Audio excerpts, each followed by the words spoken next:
سیاسی میدان کی ہر بڑی خبر سے آگاہ رہنے کے لیے ہمارے چینل آزاد سیاست کو سبسکرائب کریں اور بیل آئیکن کو پریس کریں۔ اگر ہم ان کے خلاف بات کر رہے ہیں تو اس کا مطلب یہ نہیں کہ ہمیں ان سے کوئی دشمنی ہے، بلکہ ہم ان کی اصلاح کرنا چاہتے ہیں۔ انٹیلیجنشیا اور صحافت کی ذمہ داری یہ ہے کہ جہاں پر غلطیاں ہو رہی ہیں اس کی نشاندہی کر رہے اور ڈائریکشن کو بھی سیدھا کرے، تاریخی تناظر میں اور حقائق کی بنیاد پر بات کرے۔ تو ہماری تو یہی ذمہ داری ہے بحیثیت صحافی۔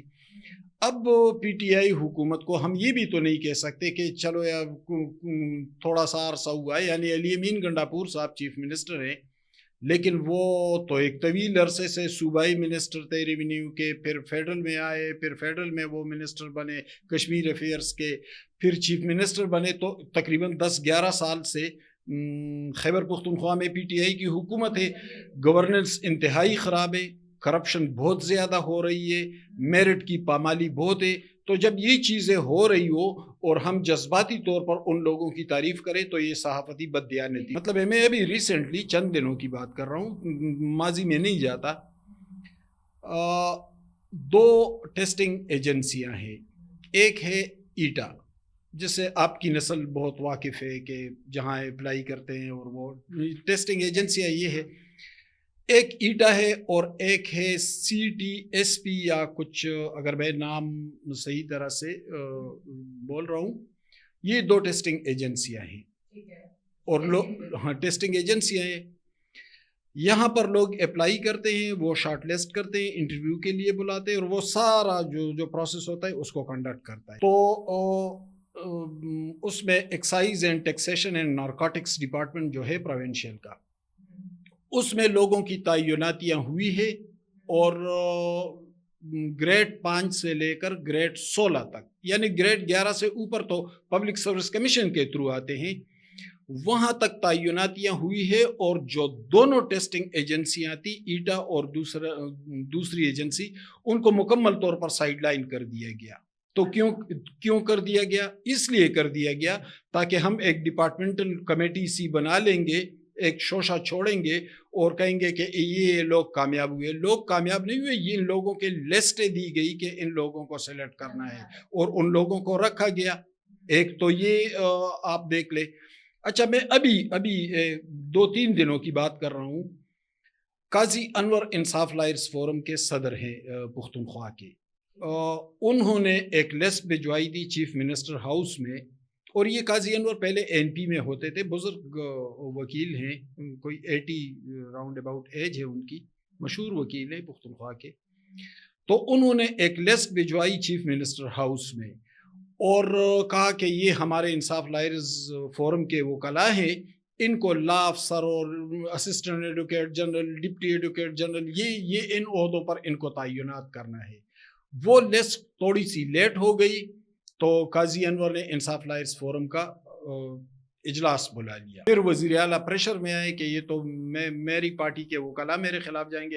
انہوں نے فوری طور پر اس پر حکم دے دیا کہ ان لوگوں کو لے لے، 350 سے زائد وکلاء، اور جو پہلے لیے گئے تھے نگران دور میں یا اس سے پہلے، اب ان کو فارغ کیا جائے گا، نئے لیے جائیں گے۔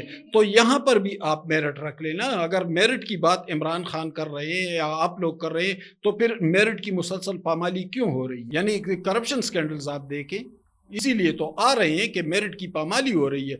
گندم سکینڈل کو دیکھیں، میڈیسن سکینڈل کو دیکھیں، یونیورسٹیوں کے زمینوں کے سکینڈل، یہ تمام سکینڈل میں لے کے آیا تھا، اسی لیے لے کر آیا تھا کہ حکومت کی گورننس خراب ہے۔ اور پھر میں تو ایک صحافی ہوں، ان کے اپنے جنید اکبر خان نے ٹویٹ کیا کہ ہماری گورننس تباہ ہو گئی، اور پھر عمران خان نے ان کو بلایا بھی اڈیالہ میں، پھر 3 رکنی کمیٹی بھی بنائی۔ اسی قاضی انور جس وکیل کی میں بات کر رہا ہوں، یہ قاضی انور اس میں شامل تھا، جنید اکبر خان بھی تھے، اور جو مشیر اینٹی کرپشن ہے بریگیڈیئر ریٹائرڈ مصدق عباسی، وہ تھے۔ تو جب کمیٹی بنی تو گنڈاپور نے جنید اکبر خان، جنہوں نے کمپلینٹ کیا تھا، جنہیں عمران خان نے بلایا تھا، ان کو کمیٹی سے نکال دیا کہ میری حکومت پر اس نے نکتہ چینی کی تھی، اور وہ پھر وہ کمیٹی کا حصہ نہیں رہے۔ تو جب یہ صورتحال ہو اور ہم بات بھی نہ کریں تو پھر ہم کہاں سے ان کی تعریف کرنے؟ وہ تعریف کا مادہ پیدا کرے پھر ہم تعریف بھی کریں گے۔ دیکھیں میرٹ کی بات تو خیر بعد میں آئے گی، لیکن کچھ چیزیں اچھی ہوئی ہے۔ ایک تو یہ ہے کہ ریفارمز کانسٹیٹیوشن میں ہوتے رہتے ہیں وقت کے ساتھ ساتھ، یعنی ہم جمہوریت کی ماں جسے کہتے ہیں برطانیہ، وہاں پر میگنا کارٹا 1248 میں پہلا آئینی ترمیم آیا تھا میگنا کارٹا کے نام سے، اور پھر وقت کے ساتھ ساتھ وہ اپنے آئین کو بہتر بناتے گئے، نظام انصاف کو بہتر بناتے گئے، اور آج وہ سب سے بہترین آئیڈیل جمہوریت مانی جاتی ہے۔ پاکستان کا آئین تو 1973 میں بنا، اس کے بعد ضیاء کا مارشل لا آیا 10 سال کا، پھر مشرف کا 10 سال کا مارشل، تو اتنی طویل مارشل لاؤں سے اگر کوئی آئین گزرے تو وہ تو حالت نزع میں ہوگی، بہت کمزور ہوگی، تو اسے جلدی ترامیم کی ضرورت پڑے گی تاکہ اسے ایک سپورٹنگ پلرز اسے فراہم کیے جائیں۔ تو ترمیم تو یقیناً یہ تو ایک مثبت علامت ہے۔ رہی اس کے حوالے سے میرٹ کی بات، دیکھیں بدقسمتی سے جو ہمارا عدالتی نظام تھا وہاں پر جو ججز لابی تھی روایتی طور پر ان کی بڑی مناپلی تھی۔ دیکھیں مثلا ہم مثال لیتے ہیں ثاقب نثار، ہماری تاریخ کے ایک بدترین چیف جسٹس رہے جسے اچھے الفاظ میں یاد نہیں کیا جائے گا۔ ثاقب نثار کیسے جج بنے تھے؟ وہ یوں بنے تھے کہ جب وہ لاہور میں پریکٹس کر رہے تھے تو وہ خالد انور کے ساتھ کے چیمبر سے وابستہ تھے، مشہور وکیل تھے خالد انور، اور وہ پھر نواز شریف کے وکیل بھی رہے جب جسٹس نسیم حسن شاہ نے نواز شریف کی بحالی کا فیصلہ سنایا تھا، پھر بعد میں وہ وزیر قانون بھی بنے۔ تو چونکہ ان کے اثر و رسوخ بہت تھے پاور کریڈور میں، خالد انور نے اسی ثاقب نثار کو سیکٹری لا بنایا، چونکہ ان کے چیمبر سے تھے، ان کے قریبی تھے، ان کو سیکٹری لا بنایا، پھر ان کو لاہور ہائی کورٹ کا جج بنایا۔ تو اسی طرح یہ سلسلہ یعنی یا جسٹس خلیل الرحمان رمدے، ان کے سسر جو تھے جسٹس یعقوب علی خان، صاحبزادہ یعقوب علی خان چیف جسٹس تھے، انہوں نے جسٹس رمدے کو جج بنایا، پھر جسٹس رمدے نے ان کے بیٹے جسٹس یاور علی کو جج بنایا، اور وہ بعد میں لاہور ہائی کورٹ کے چیف جسٹس بھی رہے۔ تو یہ اسی طرح یہ سارا سلسلہ ایک دوسرے سے جڑا تھا۔ اب اس میں فائدہ یہ ہوا کہ اب صرف ججز فیصلہ نہیں کریں گے، اس میں پارلیمان کا کردار بھی ہے، کیونکہ سپریم جوڈیشل کونسل میں تو پارلیمان کی نمائندگی بھی موجود ہے بما اپوزیشن جماعت۔ یعنی اس وقت تو آپ دیکھ لیں سپریم جوڈیشل کونسل کا اجلاس ہو رہا تھا تو اس میں عمر ایوب صاحب بھی موجود تھے، شبلی فراز صاحب بھی موجود تھے، ٹھیک ہے، مسلم لیگ کے بھی تھے، لیکن اپوزیشن کو بھی تو پارلیمان اس کے ساتھ سپریم جوڈیشل کونسل کا حصہ بنائے، اور اس کے بعد ججز کی تعیناتی جو ہوگی تو سپریم جوڈیشل کونسل کے ذریعے ہوگی۔ تو جو خاندانی نظام چلا آ رہا تھا اب وہ اسی طرح اس میں بریک آئے گا، اور پارلیمان کی شمولیت جو ہے وہ آنے والے مستقبل نظام انصاف کے لیے بہتر ہے۔ تو نہیں، یہ ڈیل کے حوالے سے ہر کوئی مجھ سے کیوں سوال پوچھ رہا ہے۔ بہرحال دیکھیں کچھ صحافی دوستوں نے اس حوالے سے باتیں کی، لیکن جو میرے انفارمیشن ہے تو ڈیل کا کوئی معاملہ نہیں چل رہا ہے، اصل میں معاملہ کوئی اور تھا۔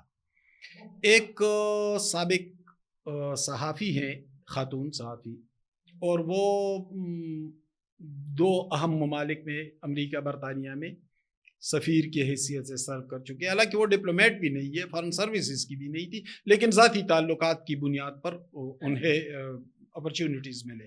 پھر مشرف دور میں بھی، نواز شریف دور میں بھی، بے نظیر بھٹو دور میں، اقوام متحدہ میں بھی رہی۔ تو جو امریکہ کے اندر جو تبدیلی آئی ہے ٹرمپ تبدیلی، تو اس سے کسی کو خوف ہے، کسی کو امید ہے، پی ٹی آئی والے کہتے ہیں کہ ٹرمپ ہمیں سپورٹ کریں گے۔ اس میں ذاتی معاملات نہیں چلتے، یہ پالیسی ہوتی ہے، ہر ملک کی اپنی ایک پالیسی ہوتی ہے۔ اگر ذاتی معاملات چلتے تو بھٹو صاحب سے زیادہ اثر و رسوخ کسی کے بھی نہیں تھے انٹرنیشنل سطح پر۔ یاسر عرفات، معمر القذافی، شاہ فیصل، یہ سارے اس کے قریبی دوست تھے۔ پھر اسی طرح نواز شریف کے بہت سارے دوست تھے، لیکن نواز شریف جیل بھی کاٹتا رہا، اپنی بیمار بیوی سے آخری سانسیں لیتی بیوی سے ٹیلی فون پر بات تک نہیں کر سکا، اپنی بیٹی کو بھی جیل جاتے دیکھا، بھائی کو بھی، بھتیجوں کو بھی، رانا ثناء اللہ سے شاہد خاقان عباسی جیسے ساتھیوں تک کو، یہ ہر ملک کی۔ دوسری بات یہ ہے کہ امریکی پالیسی ضروری نہیں کہ پاکستان کی پالیسی پر اثر انداز بھی ہو۔ اگر ایسا ہوتا تو پاکستان ایٹمی دھماکے کیوں کرتا؟ کیونکہ اس وقت تو بل کلنٹن نے کافی پریشر ڈالا ہوا تھا پرائم منسٹر پر، لیکن پریشر مانا گیا؟ نہیں مانا گیا، اور پاکستان نے ایٹمی دھماکے کر لیے۔ سی پیک پر امریکن اور ویسٹ کنٹریز کا بہت پریشر آیا، لیکن پاکستان نے اپنے مفادات، اپنے انٹرسٹ کے مطابق سوچا اور اس کو سائن کیا۔ $50 ارب کا بہت بڑا منصوبہ تھا۔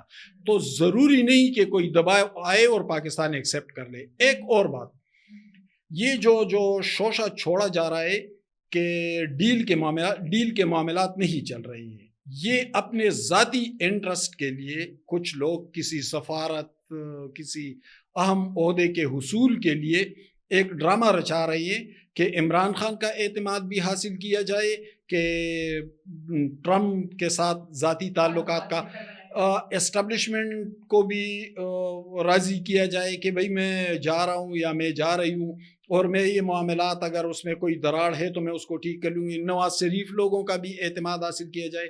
لیکن جو میرے لاسٹ انفارمیشن ہے وہ یہ ہے کہ نہ ڈیل چل رہی ہے اور نہ اس طرح کے منصوبے بنانے والے کو کوئی موقع دیا جا رہا ہے، بلکہ انہیں ڈانٹ پڑ گئی ہے۔